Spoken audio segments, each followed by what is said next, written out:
Well, hey everybody, it's Joshua, and it is December 13th, 2023, and I'm pulling into the airport. Why? Because I'm picking up my good friend and brother, Pastor Mike. Pastor Mike is flying in because him and I are taking an epic road trip from Dallas, Texas to Union, Maine. It's going to be incredible, and we're going to bring you along for some of the highlights.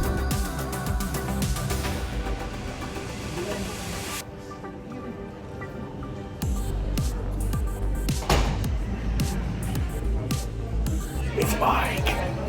What's going on? Mike, I'm so excited to see you. I'm excited to see you. Within the actual proximity of my own being. Yes. Typically, what y'all may not know is that beeping noise makes my brain explode. There we go. Pastor Mike, if you don't know already, is basically the Gentile equivalent of me. That's right. He loves Jesus. He has a beard. You can see the follicles right there. He holds down Maine, so that portion of the country is taken care of, and I hold down Texas. Yes. Together within our sphere of influence, Yeshua is uplifted. But right now, we got to go spread the news. So we're getting an epic road trip, as you see, 2023, from Texas to God's country in Maine. Stopping along the way to share some things that God's placed in our heart that we think is pertinent for the end of 2023. And maybe evergreen, in case you social media people are going to post this in 2025 and say it should be relevant for that time period. It is. Follow us. Hey, let's go find some of those churches we saw earlier. Gas station sushi.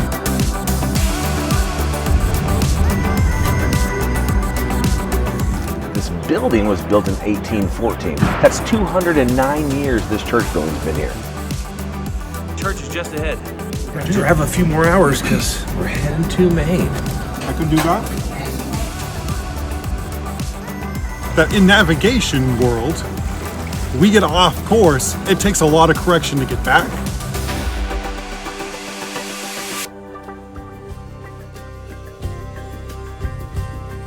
"92 degrees today in Winchester." It's like we didn't even leave home. Yeah, 92 degrees. Yeah. Hold on. Put your glasses on. Oh! 29 degrees.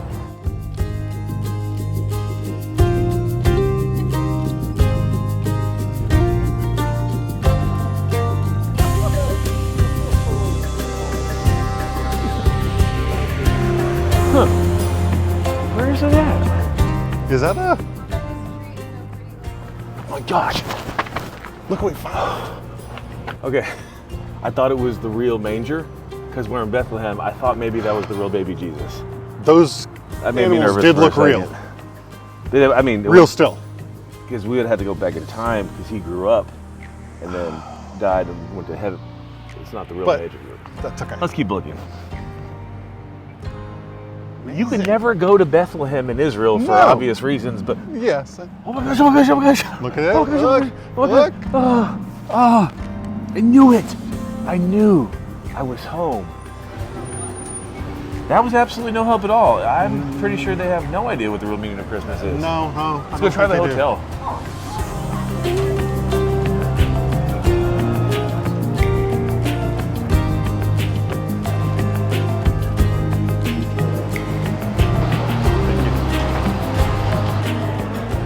Hi, how are you? Good, how are you? Do y'all have any rooms for tonight?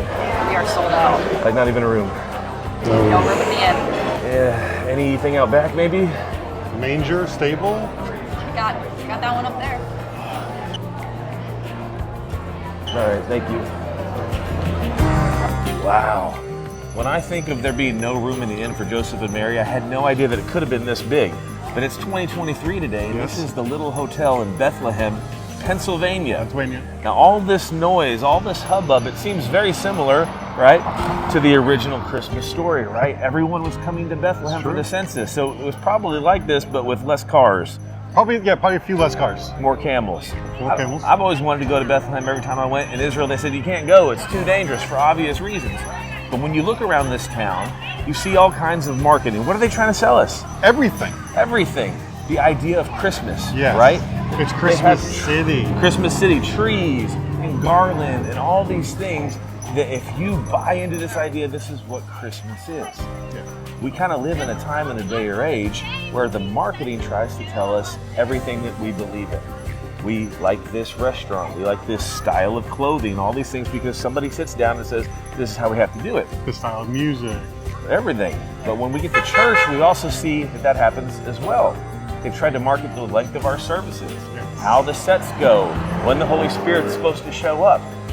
But that's not what Jesus did. What did Jesus do when he was talking to his disciples about how he decided how he spoke to people? He said that he would only do what the Father sent him to do. Only say what the Father told him to say. It's interesting because you think of Yeshua, he's the Son of God. We know that, right? So we think he came, he just knew what to say and do. But he taught the disciples that he couldn't do anything unless he stopped and communed and prayed with his Father in heaven about what he was supposed to do. It's too easy to get caught up today in the idea of self. I know me, right? It's about my self-truth. That's the only thing that matters. But we were called to live and do like Yeshua did. And if Jesus himself had to ask his dad about what to say and do, it's very possible that we're going to get lost and be living in complete marketing nonsense if we're not taking the time to do the same. Exactly right. Exactly right.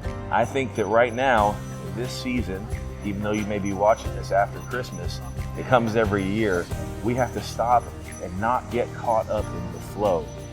Begin on our knees and make sure that our relationship with the Father is close enough that we can hear what we're supposed to say and what we're supposed to do. And every day, not just this season. Exactly. Every day. Bigger question, God, how are we going to get out of this now? Because the traffic is really bad. It was crazy.